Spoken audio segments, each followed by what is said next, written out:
Well, good morning, Fatima. It's very nice to meet you. I'm excited to have you here this morning in person or on video, not in person.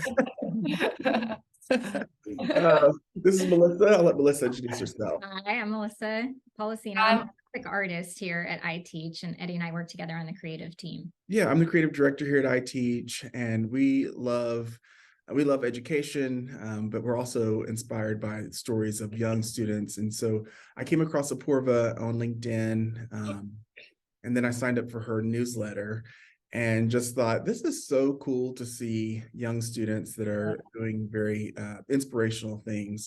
So tell us a little bit about yourself. How old are you? What grade you're in? That kind of stuff. Yes, thank you so much, Eddie, for the warm introduction. So, hi, everybody. My name is Fatimah Hussain. I'm 16 years old, based in the Bay Area. And some things that I love doing is innovating and 3D printing and designing. And I'm really huge in the field of women in STEM empowerment and robotics and bringing in more innovation and diversity in these fields of STEM. So currently I have 4 businesses, 2 CAD-based businesses, Perky 3D Prints and Unicorn Lock. And I also have another business called Blue Wings Technologies LLC, where all of my skills, which are self-taught, I use it to grow my iOS development portfolio. And I also use these skills to help my community. So for example, during the summer, I hosted a boot camp for middle schoolers that can either come in virtually or in person. And by the end of just 4 weeks, they're able to create 2 whole apps with no prior experience in iOS development. So I saw that was really cool how I was able to create such a lifelong impact in my community to a few middle schoolers in my local middle school. And some other things I really enjoy doing is public speaking. So just this past month, I was invited for my second TED Talk near London. And it was a huge experience, not only flying all the way over to London and getting funded for my trip, but also meeting such cool people and kind of going out of my comfort zone and speak in front of a really large audience. And I spoke about breaking the feedback loop from hell, which is kind of like mentality based, right? Not really caring so much about the past and not overthinking, your failures and not limiting yourself to small ideas, kind of going abroad and thinking big and taking huge risks, because the higher the risk, the higher reward. So those are just some of the things I really like doing. A lot of it is STEM based. And of course, one of my biggest things is I love meeting new people in the field, love meeting new people in the area. And I feel like with resources such as LinkedIn, you're able to meet outside of your community and connect with somebody who's maybe living in a different state, in a different country. And one of my biggest things is just networking and learning from others, because I feel like that's one of the best ways to actually gauge knowledge and gain exposure in a specific field that you may be interested in.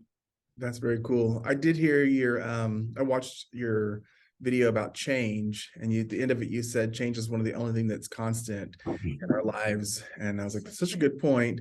And then it's funny that you talked about that, because I had just seen a TED Talk that had talked about failure, and if you're afraid of failure, then you're not really able to grow. Exactly. That's very cool. Did you have any? Yeah. So I saw that you were the director of education for your high school robotics organization. And you're writing on the curriculum. Tell us a little bit more about what you do there. Yeah, of course. So basically, I've been the director of education for around 2 years at my Doherty Valley Robotics High School. So basically, we have a club that we run for novice students, which are mostly freshmen, like the new students who have just entered the high school. And we first, before the year starts, we curate the curriculum. So we have 2 main parts: the building curriculum, where they will actually do like the mechanical stuff and the hands-on stuff. And we have the programming curriculum, where those who want to learn how to like code the robot and make the robot do specific tasks, we kind of teach them specific instructions to do and kind of what to do and what to code to do a specific task that's pretty common in Bex Robotics. So we usually like meet via Zoom. So I'm there's two other directors of education, and we all meet and we spend quite a while actually curating the curriculum and personalizing based on the feedback that we got from previous years, and we use it to enhance the curriculum for the next year. So we have around 30 to 35 novice students that we accept each year, and it's a pretty competitive pool. I think this year we had around like 115 applications, so we had to like read through all of that, you know, like grade it. So that was very, very tedious, but we finally got through that. And after that, we let those kids in, and then basically it's cut up into 2 different semesters. So in the first semester, they're just, you know, just learning, they're starting off, because most of them haven't even like, you know, seen the kits or aren't really familiar with the building procedures. So we definitely familiarize them with that. And then as the weeks go by, we get more and more enhanced and more specific and precise. And we have 2 meetings at our school each week. So it's definitely like a huge time commitment, around like 4 to 5 hours each week that they commit being there in person, collaborating with their team. So they have around like 4 to 5 people per team. So, you know, they kind of learn not only how to build and how to program the robot, but also how to collaborate. And since we're there with them 24/7, we're able to, you know, see how they engage with their team members, you know, how, if they're able to lead or listen effectively, how they're basically collaborating with not only their robot, but also their members.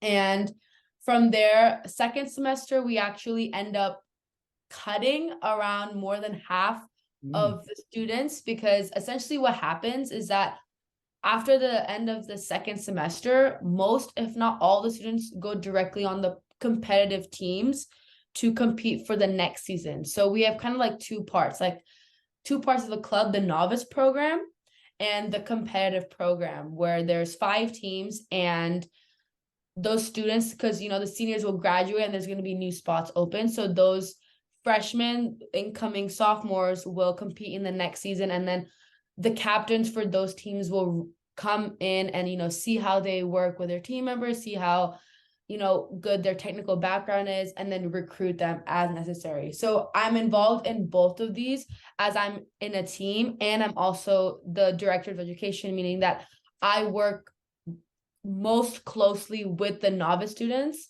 So I kind of know like the ins and outs of the program, you know, what needs to be improved on, what's doing well. And I think it's definitely taught me a lot of really valuable leadership experience, because most, if not all, of the days that we have lessons, I usually instruct them, you know, we switch off periodically. And, you know, it's taught me that teaching is like super, super important, and it plays such a huge role. Like these kids come in like with just little, like minimal knowledge, and then by the end, I'm like, oh my God, I'm so proud of you. Like I just see like their growth throughout the year, and like how much change they've had versus just coming in and now leaving the novice program. I mean, it just makes me so happy to see that I'm creating like real life impact locally, and, you know, for a STEM-based background. And then also, you know, as a woman, like I remember initially when I first joined the program, there wasn't a female lead working closely with like us novice students. And I'm like, oh my God, I really wish, you know, there was like, sometimes I felt a bit uncomfortable asking like the male leads, because I feel like there's just like a connection, you know, that you have with like a female. I can't really explain it, but it's just so much easier. I feel more comfortable. And I felt like a lot of women were kind of in my shoes as well. And so I was like, you know what? I am going to reach for the stars, and I'm going to sign up to be a director of education. So I did the interviews, I did the application, and I was so happy to like get the position. And I was so happy to create that impact. So in this year, I managed to get almost like half the applicants to be females. And I did so just by like changing little things here and there. Like on the flyer, I noticed that there were only like males, like only guys that were being like the only guy photos on the flyer. And I was like, hey, you know, could we add like maybe the photo of my team, like right here? Like I would love that. And yeah, I think it's just those little things, because if I had seen something like that, I'd be like, okay, like I would have felt more comfortable. I would have felt like kind of less overwhelmed in joining a club like that. And I know that, you know, some women, like they can feel very overwhelmed when 80 or 90% of the class is like male dominant, right? And so I was really glad to have kind of reduced that gender gap and kind of teach my assistant, because there's assistant director of education, so kind of teach them, like this is important. So I would love if we could like kind of continue this streak, once I graduate as well. So yeah, I mean, just kind of trying to bring more women in STEM, I think is super, super important. I've done like a lot of work around there. So yeah. You touched on some things that we deal with in our marketing and creative is definitely trying to hit different demographics, minorities, Yeah. trying to make sure that our marketing is all, diverse.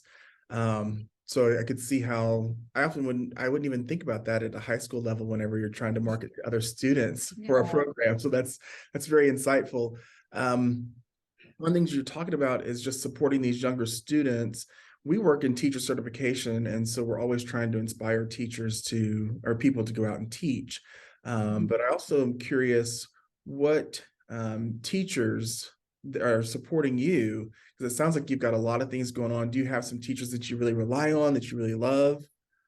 Yeah, so there are some teachers that I really, not even this year, like even in my previous years, I would definitely say like my math teacher from last year, like one of my favorite people in like the whole entire universe. Like he is just such like, he made me love math more than like I had ever realized. And the course that I took last year with him was like considered one of the most difficult courses at our school, but he just made it feel like a breeze. I mean, his style of teaching is just amazing. Like he used to tell us stories like before we would start, like before the bell would ring, about like how his day went, or like so just some funny stories. And it will honestly just like kind of like lighten the mood and like make us like feel less stressed, right? Because usually in these STEM based classes we like feel very stressed and overwhelmed. So he did a great job of kind of calming us down and making us realize like, it's not that big of a deal. Like we can have fun, we don't have to like be like strenuously doing math 24/7.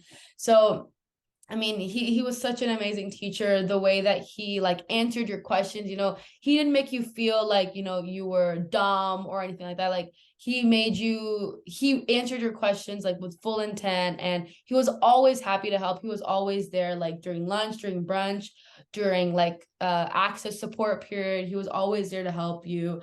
I remember I went like a lot of times to, like review my tests and my quizzes, and he never had a problem with that. He was totally fine with answering my question. And I feel like just like these little things, like the impact that they have on a student is just so immense, because I have like learned to use those skills like even after I've had him last year. Like I still like hold him with such high like respect and gratitude in my heart because of how impactful that he was. And I made sure to let him know. I was like, I always would give him like gifts and like handwritten cards before like winter break or teacher appreciation week, because I mean he was one of the best teachers ever. And I've asked him previously for like letters of recommendations, and he was more than happy to do them. So I mean, just having him, even though like I don't actively have him as a teacher this year, like he definitely plays a huge role in like supporting me and supporting my endeavors. Like I have him my newsletter, and he's always like, oh my god, these are so cool, like keep it up.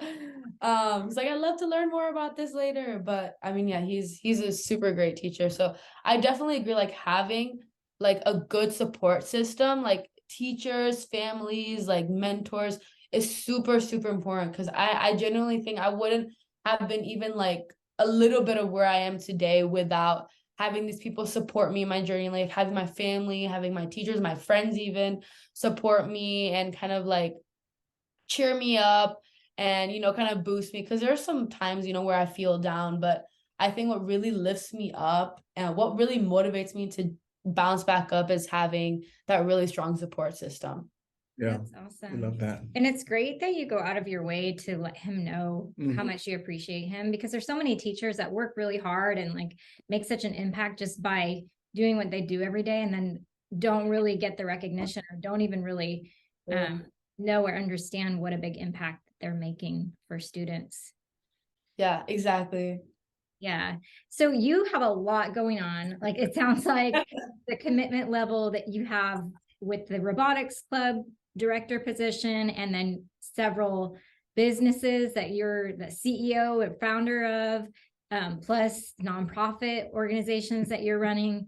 How do you balance all of that with high school and still keep your grades up and get through it all? Yeah, that's a really good question. So one thing I've learned, I think, over like my 3 years in high school so far is learning to say no. So I think in the beginning of my school years, like I would always say yes to like so many different clubs and so many different activities. And when I actually went to those, I just felt like so burned out. And then I was like, oh my God, this is so boring. Like, what am I doing here? This is a waste of my time. So I've learned to, like, as uncomfortable as it can be sometimes, like saying no helps you so much in the long run. So I've learned to kind of effectively like manage my time through there to only like be focusing and spending most of my time on work that gives me the necessary output and actually like benefits me greatly. Like, I'm not going to spend 6 or 7 hours something that's only going to help me a little bit versus like 2 or 3 hours that's going to help me like 80%, right? And whatever goal I'm trying to achieve. So whenever I'm doing something, I'm always like doing something with a purpose. Like, is this beneficial to my future? Is my future me going to thank me from what I'm doing right now? And I think that's like a great way of kind of gauging how you're spending your time and whether or not you're spending your time on the right things. So I think with doing, like working on my businesses and working with others and working in my community and being a part of like a few STEM-based clubs, I've learned to kind of prioritize properly and therefore like manage my time effectively. And also, since most of the things that I do is like collaboration based or I'm working with other people, I've learned to like be very honest, like, hey, maybe I can get this done in like just a week, just give me a week, because maybe I have like some upcoming science or math test that I gotta study on. And most people are like very understanding of that, right? Because most of my teammates are also high school members, so they understand where I'm coming from. So I mean, yeah, honestly, just like being very communicative about your schedule and being very honest about, how long it would actually take you to complete a task, I think is super, super important, because then your team learns to not only trust you, but to also like listen to you, like for like any future like circumstances that could possibly happen.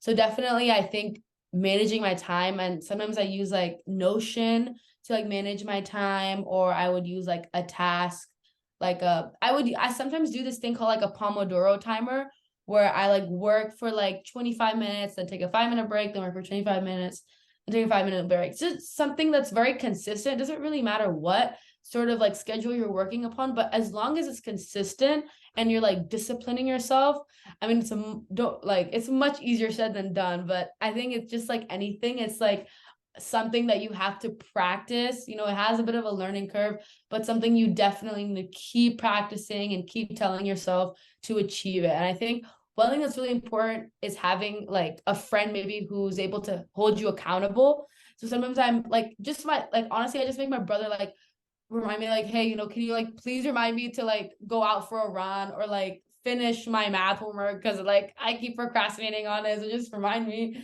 And he's a great way of doing that. Like, honestly, like you can even like have it on an app as your phone, just something that like holds you accountable in the beginning until you start like learning to hold yourself accountable. I love that. The fact that you're learning at this age to be disciplined, and that you already understand that sometimes things that don't come easy, that you have to work at it. It's like Exactly. when I was younger, I just assumed people that were good at stuff, it just naturally came to Yeah, them. they're I just didn't realize born it with was it. behind the scenes that they're over practicing, they're being disciplined. It doesn't just always happen. Exactly. What's the next question we got over there? What inspires you now? What inspires me now? Okay, that's a good question.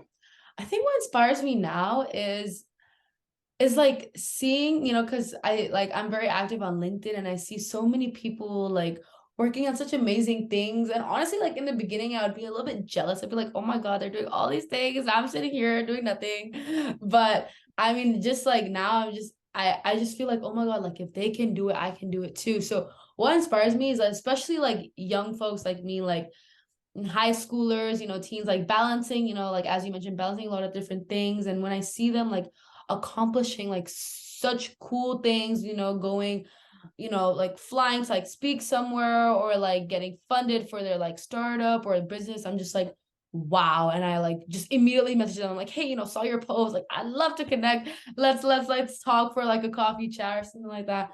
And so definitely like just everyday people inspire me. I think definitely it gives me like huge hope in humanity. Like, I think what the upcoming years, I think they're going to be in really good hands from what I can see. And definitely what inspires me that like plays a huge role is definitely my family. Like they never fail to like take me out of my comfort zone and push me to my limits. And I still like every time like those type of situations happen, I get so annoyed at my parents for like pushing me there. But then like future me is like, you will be very grateful. And I always end up being super, super grateful. My parents were like, I literally told you, you had nothing to worry about. That's pretty wise that So you recognize that. Yes. exactly. And so definitely like having my family, my siblings, huge inspirations to me, my mentors, especially like my STEM-based mentors, huge inspiration to me. Like they always push me, as my friends too. Like everyone, I've learned to like have like a good surroundings. I feel like just like this quote, like you're best known by like the 5 closest people you keep with you. And I feel like that's so accurate. Like I'm still trying to disprove that, but it's literally accurate for every person I've met. And so I've learned that, having like good friends and having people with like similar morals and having people who are as ambitious as you is super important. Because it then teaches you to, push yourself out of your comfort zone and, be ambitious and reach for the stars. So definitely like I've learned to keep a strong surrounding that inspires me, and hopefully, I can inspire them. I love that. That's great. Thank So, you. so you've had some great teachers and you are a teacher essentially. What do you think, if anything, should be changed in education? How would you improve it? Yeah. So I think there's definitely a lot of my friends, like we kind of are like very similar thoughts and opinions on this, but definitely it's just so traditional. Like the way that we like kind of learn in school is just like you take a test that's going to determine your knowledge, period.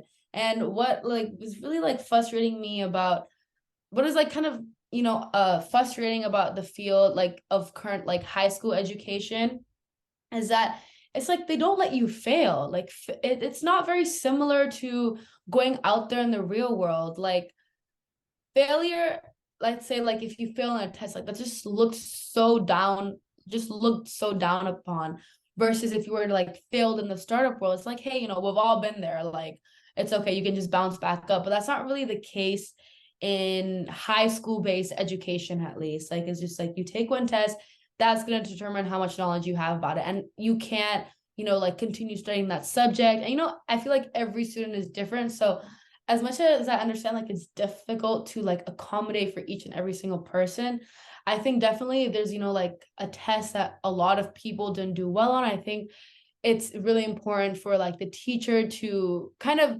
tailor that curriculum towards her students or his students, because I feel like that's super important. And also having a teacher that's like super collaborative with you, not really like really robotic or monotonic. I think that's super, super important. Like all the teachers that I remember greatly and I hold like very dear to my heart, like they were very, very engaging with their students. And I've always been grateful to have, those types of teachers in my life, because they have made such a huge impact even after that year that I've been with them. So I think definitely like having more collaborative environments and having more group activities, like this year in math, for example, like I've had more group activities than ever, and I've kind of enhanced my collaboration and my critical thinking skills. And I've also learned, to work with others, because I mean, that's the type of thing that you'll be in after you graduate from high school and college. Like most of the things you'll be doing, you're collaborating, you're working with others, right?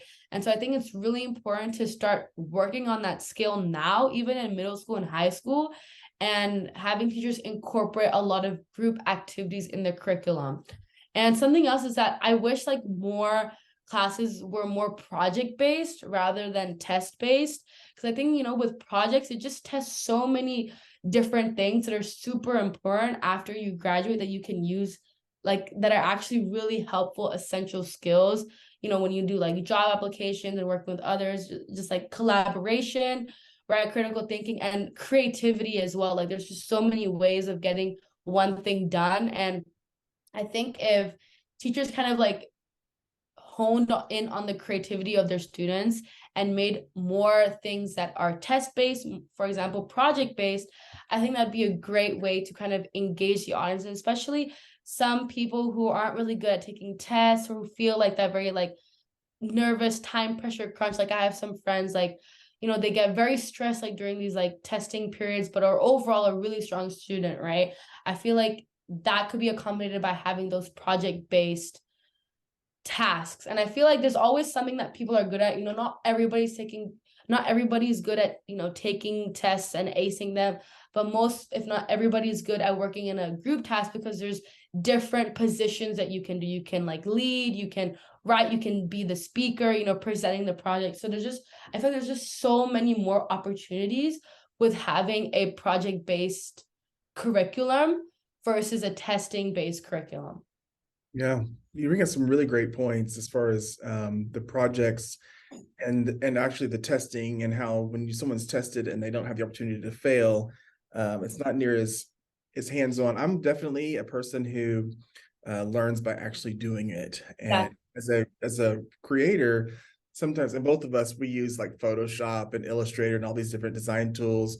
And if somebody just told me how to do something in Illustrator, I would never be able to do it. I have to see it. And while I'm seeing it, I have to stop the video and I have to go do it. And I go back over here and then I have to do it multiple times.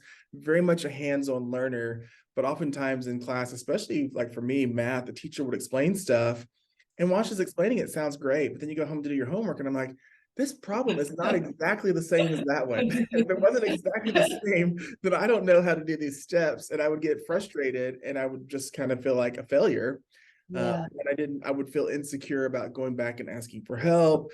And then Yeah. of course, grades would suffer. And so if we actually had sat down in class and she just did like one math question and then we had to actually do it and then, you know, practice in class, I would have built up my confidence, as opposed to always feeling like I'm just not good at this. And nobody likes to feel that way. Yeah. And then the project like brings the learning to life too, I think. And it makes it fun for the students and they actually get to apply what they're learning instead of just memorizing it for the test and then forgetting. Like those are the things that I remember most from school, is the projects that we did and the joy of working together with other people. Sometimes it wasn't so much joy, and that's a lesson in itself. Exactly. You guys make some really great points there. Yeah, I think Melissa said too about learning to work with others. You know, you're always in life having to work in a team environment or with other people. I mean, there are no perfect jobs. Everybody's got that one person or client, or you know, that they have to deal with. And learning to communicate, learning to have conflict and to conflict well, to build trust is all important. And you're learning all those things at such a young age. It's really cool. Yeah, exactly. What's our next question over there?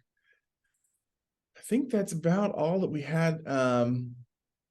You already covered like what makes a great teacher. And then I guess lastly, as you know, what are your upcoming goals for the future? You've got these 4 businesses. Do you have like a job in mind that you are dreaming to inspiring to do, or are you still undecided? I definitely I'm really huge on like kind of the biotech space, the biotech field. So I definitely want to do something with like the intersection of like maybe biology or robotics and engineering. Because I mean, I've always found that space super interesting. And especially like going in the field of like 3D printing and CAD designing, because I feel like I have a lot of experience in that field. And I mean, I've always found it super cool how you can just turn like a sketch on your computer into like a whole like tangible model in just a few hours. So that's always fascinated me so much. And I think there's so much potential in these fields. And I mean, I'm more than ready to like start working on in these like specific fields. And I have been already currently, and definitely CAD, 3D printing, robotics, and engineering. And I mean, if I'm going into biotech, I'm definitely gonna put like most of my focus onto the study of women's health, because me and my friends, like, we did a project for UC Berkeley at their like biotech competition about women's health, how we created like a diagnostic kit to like diagnose endometriosis, which is like a really common reproductive disorder in females, which like could cause infertility. So we were learning about it and we were researching it with our mentors, and we realized that, oh my God, like the field of women's health is just super underfunded and super under researched and underutilized. And half the population is women. Like, well, where is all this data and this necessary like scientific information? And ever since, like, we were like hooked. So we created a project based on endometriosis detection, and we end up getting like first prize, even though it was our first time. Like, we honestly in the beginning we had no idea what we were doing. We're just like, let's just go on a whim. Let's sign up for this biotech competition. We were all so surprised. We were like, huh? Like, we want this? But I mean, it was just, I mean, we were like touring because we could see everybody else's projects, people all around California, students, they came over and presented their projects at Berkeley.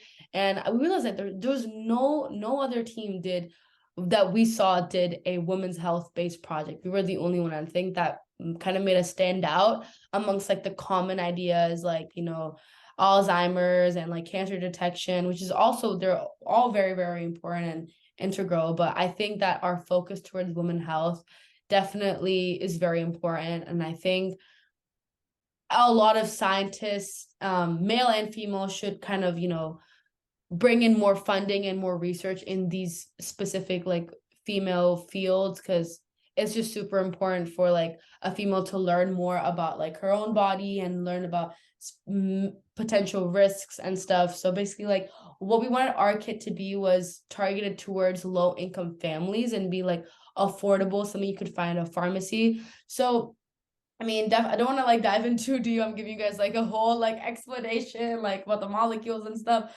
But I mean, yeah, definitely if I dive deep into the field of biotech, like definitely steering towards the women's health field and the fields of CAD and 3D printing. I mean, there's just so much potential. I like saw an article how you could like create 3D printed homes, and I was like, this is so cool. I definitely know I'm going in the field of 3D printing now. But yeah, definitely, like, I just love being in these like new emerging technologies and building upon that scope. That's great that you have so much passion and direction already. Are you a junior in high school? Yeah, I'm a junior. So a couple more years, and then do you have college plans?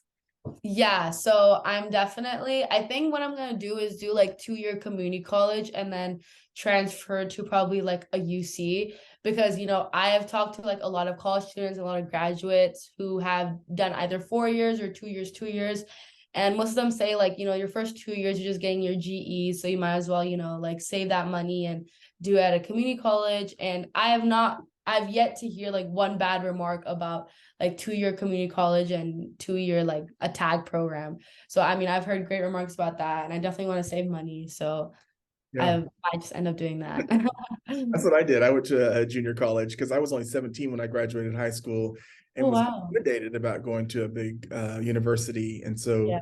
I went to NCTC, and it felt like just a little bit more elevated than high school. It was small, classrooms were small, and thoroughly enjoyed it. But going back to what you were saying about women's health, I thought what I love about you and Apoorva is that you are empowering young women to have a voice.